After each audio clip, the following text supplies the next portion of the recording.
खर्चा आया मुझे सबके साथ चीज है 490 से ढंग की दूँ तो मुझे पड़ रहा है 10। गुड आफ्टरनून गाइस, स्वागत है आपको मेरे इस नए ब्लॉग में। और भाई तुम आज क्या हो पता है तुमको? आज मुझे एक तुमको पता है कभी कभी अपन को एक कीड़ा काटता है कि मतलब आज सब दिवाली जैसी सफाई करेंगे, पूरी कर ली भाई। हाँ 1:30 बजने को आया, अब जाके फ्री हुई हूँ मैं। मुझे लगा जल्दी कर लूंगी मैं, लेकिन नहीं। जैसे ही मैंने ऐसे काम करना चालू किया फिर मैंने कहा कि ये भी कर लेती हूँ, फिर मैं कहा ये भी कर लेती, फिर ये भी कर लेती, सब कर लिया। चल चाय बनाते हैं। बाल सही सेट हुए? बाल सेट तो सब सेट, मुझे बाल सेट नहीं होते ऐसा लगता है कहीं जाओ ही मत, घर पे ही रहो। घर पे ही रहती हूँ।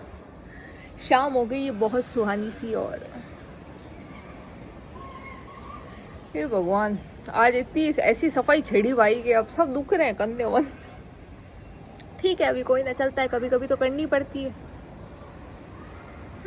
चलो भाई अभी थोड़ा हिसाब किताब की बात कर लेते हैं कल के आउटफिट के लिए कि कितना चार्जेस लगे, कितना कॉस्ट आया है पूरा आउटफिट का। तो तुमको पूरा डिटेल में बता देती हूँ। कल तो बता नहीं पाई थी क्योंकि मैं इतना थक चुकी थी। थक जाता है ना, क्या करें और क्या। तो अभी बता देती हूँ तुमको डिटेल में कि कितना क्या खर्चा आया मुझे सबके साथ चीज लहंगा बनाने में। तो सबसे पहले बात करते हैं फैब्रिक की। लहंगे का जो फैब्रिक है वो है कॉटन फ्लेक्स, जो कि मैंने 10 मीटर लिया था। 110 रुपये पर मीटर मुझे पड़ा। एंड ब्लाउज का जो कपड़ा वो मसलिन है नॉर्मल, ठीक है, जो कि 75 रुपीज़ पर मीटर है, और मैंने 1.5 मीटर लिया।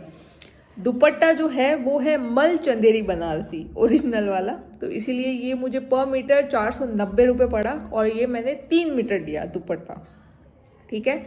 और ये सारा जो फैब्रिक है विथ डाई के भी साथ में जोड़ लो। ब्लाउज तो डाई करवाना था नहीं, वो तो सेम मिल गया। लहंगे का फैब्रिक एंड दुपट्टे का फैब्रिक मैंने डाई कराया, और कुल मिला के मुझे टोटल पड़ा ये 3195 विद डाई, ठीक है। उसके बाद जो दुपट्टे पे मैंने बैक में फैब्रिक लगाया था काला कलर का, वो जाम कॉटन था अच्छा वाला। वो मैं 3.5 मीटर लेकर आई थी, क्योंकि मैं नहीं चाहती थी कि अगर मेरा दुपट्टे पीछे में मैं जोड़ लगा के उसको करूं। आई वांट कि वो पूरा फिनिशिंग से आए, इसलिए मैंने 3.5 मीटर लिया, और जो टोटल मुझे पड़ा 450 रुपये का, ठीक है। उसके बाद बात करते हैं गाइज लहंगे की लेसेस की। तो लहंगे की जो लेसेस है गाइज एक साथ ही बता देती हूँ कितने की पड़ी।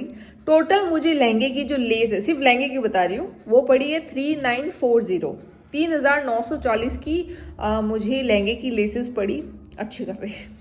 बट लुक भी अच्छा है, क्योंकि आप सब्बे सच एक आउटफिट बना रहे हो, फिर आप लेसेस ढंग की नहीं ले रहे हो, तो उस हिसाब से। और ये लेसेस मैंने लोकल मार्केट से भी ली थी एक, एंड बाकी सब ऑनलाइन मंगाई थी, ठीक है। उसके बाद बात करते हैं दुपट्टे की लेस की, जो मुझे टोटल पड़ी 800 रुपये में। 800 रुपये में पूरे दुपट्टे की लेस आ गई, ठीक है। उसके बाद सब्यसाची का जो पैच बनवाया था मैंने, एम्ब्रॉयडरी करवाई थी बेल्ट के ऊपर, वो मुझे 100 रुपीज़ का पड़ा, ठीक है। उसके बाद ब्लाउज मैंने बाहर से स्टिच करवाया था, जो कि मुझे 380 रुपये का पड़ा। अस्तर वाला था ना इसीलिए, तो 380 रुपये में बाहर से स्टिच करवाया, क्योंकि ये माथा पोड़े मुझसे नहीं होती, ये बाहर से ही बनवाती हूँ मैं, ठीक है।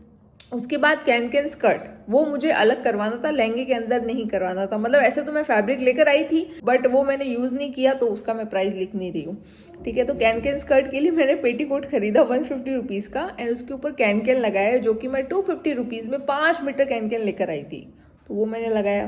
तो टोटल मुझे प्राइस पड़ा है गाइज लहंगे का 9265 रुपीज़। 9265 रुपये मुझे लहंगे मतलब पूरा कॉस्टिंग पड़ा है।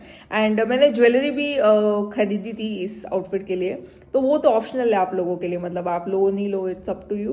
तो लेकिन मैं अगर ज्वेलरी के साथ जोड़ूँ 1399, और भी उसके साथ कुछ मंगाया था लेकिन वो नहीं काउंट कर रही मैं। तो अगर मैं अपना टोटल बताऊँ तो मुझे पड़ रहा है 10,664 रुपीज़, ठीक है। तो तुम्हारे लिए ज्वेलरी ऑप्शनल है, तुमको लेनी है नहीं लेनी वो तुम्हारे पे है, बट मुझे इतना पड़ा। बाकी अगर तुम सिर्फ लहंगा बना रहे हो तो तुमको पड़ेगा 9,265 रुपये, ठीक है। और ये तब पड़ेगा जब जहाँ से मैंने खरीदा वहाँ से तुम लो तो। इसमें मैंने सारी कॉस्ट ऐड कर ली, लेकिन एक कॉस्ट ऐड नहीं की, वो है मेहनत। वो तुम बताओ कि अगर मैं मेहनत का लिखूँ तो कितना लिखूँ। इसको बनाने में बहुत माथा फोड़ी हुई। लेटर प्रेस खराब हो गई मेरी, फिर मशीन खराब हो गई, मतलब सब बार नेक जो मैंने ब्लाउज बनवाया था वो गला बड़ा कर दिया, फिर छोटा कर, मतलब अपन अगर आप कोई रील देखते हो रिक्रिएशन की कि फ्रॉम स्क्रैच है वो, तो आपको एक दो थोड़े मिनट में ख़त्म हो जाती है, लेकिन वो जो लंबा प्रोसेस होता है ना, उसको कितनी अड़चनें आती है उन चीज़ों में, वो कोई नहीं बताता। होती तो होंगी सबके साथ ही, मेरे साथ नहीं, सबके साथ होती होगी कि आज ये नहीं हुआ, परसों ये नहीं हुआ, वो नहीं हुआ, बट अच्छा बन गया अपना लहंगा। और मैं वेट कर रही हूँ कि मेरे घर में किसी की शादी हो और अपन एकदम बन ठन के एकदम सब्यसाची कोई मुझे ऐसा कॉम्प्लीमेंट दे देना कि यार ये सब्यसाची से खरीदा क्या, तो मेरे लिए तो बहुत बड़ी बात हो जाएगी। वैसे मैं कमेंट्स वगैरह पढ़ रही थी आज लहंगे के लिए कि कैसा लगा सबको, सबने बहुत तारीफ की। Thank you so much guys, मुझे बहुत अच्छा लगा। और मेरी आधी थकान ऐसी दूर हो जाती है अगर कोई आपका काम पसंद करे तो आप एकदम ऐसे। और है ना, मैं तुमको है ना, जैसे मैं कोई आउटफिट बनाती हूँ तो तुमको डिटेल के साथ इसलिए बताती हूँ कि भाई यहाँ से तुम ये ले लेना, वो करना, ताकि अगर इन फ्यूचर तुम भी बनाओ, ठीक है, तो तुमको एड्रेस पता हो कि यहाँ तो जाना ही है, यहाँ से लेना है, ऐसे ऐसे, ठीक है, तो तुम्हारे लिए बहुत ईजी हो जाता है, समझ रहे हो। तो भाई लहंगे का जो फ्लेयर है, अब मैं फिदा हूँ उस फ्लेयर पे ही फिदा हूँ मैं, पता है तुमको। मुझे ऐसा लग रहा है कि यार शाबाश, ऐसा लग रहा है मुझे। चलो अभी खाने की तैयारी करते हैं। आटा गूंथ के रख दिया मैंने। हाँ, दिन में क्या मैंने पखाल भात बनाया था, ठीक है, तो राइस तो मैंने खा लिया दिन में, बट अब क्या वो चोखा जो पड़ा है तो मैंने सोचा उसके पराठे बना देते हैं, तो मैंने आटा गूंथ के रखा है, अब बनाएंगे उसके पराठे मस्त। ये ऐसे हाथ में नहीं आती, नहीं तो मैं लाड कर लूँ कसम से, वो बहुत पसंद है। कितने प्यारे है भाई। तो गाइस मिशन हो चुका है हमारा पूरा, तो अब इनका कोई काम नहीं है इस पे लगने के लिए, तो इसमें ज़्यादा तो मैंने पहनी नहीं, 2 ही पहने क्योंकि बहुत ज़्यादा हो रहे थे ना ये, इसलिए। ये देखो कितना इजीली हट जाता है। इस बार मैं सारे कलर लेके आने वाली हूँ, अगर मैं मार्केट जाऊंगी ना तो इस टाइप के, क्योंकि बहुत काम आते हैं। और इसके अंदर ना एक स्टोन वाले आते हैं, अगर तुम सब्यसाची की ज्वेलरी देखो, मैं कितना पीछे पड़ गई हूँ ना सब्यसाची की, हर कोई पड़ा हुआ है पीछे, तो वो ऐसे थोड़े स्टोन जैसे दिखते हैं कलरफुल, वो भी अगर मुझे मिलेंगे वैसे तो मैं लेकर आऊँगी। बाय द वे ये रॉ मटेरियल नहीं है, ये इयररिंग्स खरीदे थे मैंने, जिनको नहीं पता उनको बता रही हूँ। तो जुगाड़ तो आना चाहिए, और ऐसे ही अपने पास चीज़ें होनी चाहिए ताकि एंड टाइम पे अगर कुछ ना भी हो तो अपन ऐसे पहन सके।